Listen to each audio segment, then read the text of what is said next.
Madame la Présidente, chers collègues, les terribles événements d'Afghanistan et la prise du pouvoir par les talibans ne nous laissent évidemment pas indifférents. Ce développement, qui cependant n'est pas une surprise, doit d'autant plus nous alerter que l'Afghanistan n'est pas le seul pays menacé par le totalitarisme islamiste, mot que je suis heureuse d'entendre prononcé par la majorité régionale de gauche. La France aussi l'est.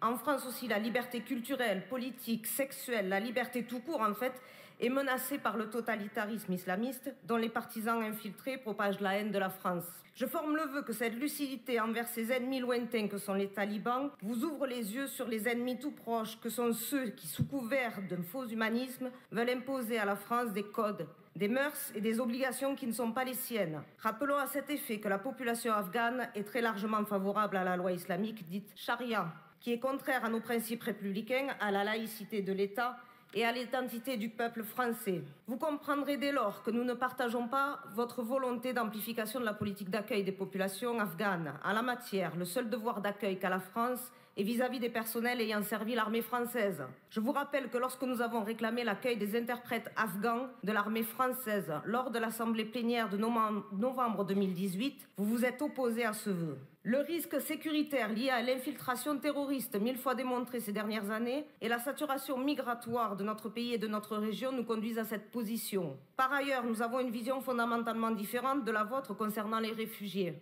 Vous les voyez comme des exilés à vie, qu'on peut et doit donc déplacer d'un bout à l'autre de la planète, comme si les peuples étaient des objets interchangeables. Pour notre part, nous ne souhaitons pas faire le pari du succès de la tyrannie des talibans. Nous voulons qu'ils gardent l'espoir d'un retour dans leur patrie. C'est pourquoi notre mouvement a demandé la mise en place de cités d'accueil dans les zones frontières des pays voisins de l'Afghanistan, à laquelle nous souhaitons la participation de la France. Ce modèle, plus ambitieux, plus humain aussi, a l'avantage d'offrir aux réfugiés une réelle sécurité, des perspectives économiques, mais aussi de préserver des communautés et des forces vives qui peuvent construire l'Afghanistan de demain. Un tout autre modèle que celui du déracinement et de la réduction au statut de minorité militante ou caution humanitaire que lui réserve la gauche. Voilà donc pourquoi nous nous opposerons à ce vœu. Nous voulons que les réfugiés afghans préparent l'avenir de l'Afghanistan, non celui de la France.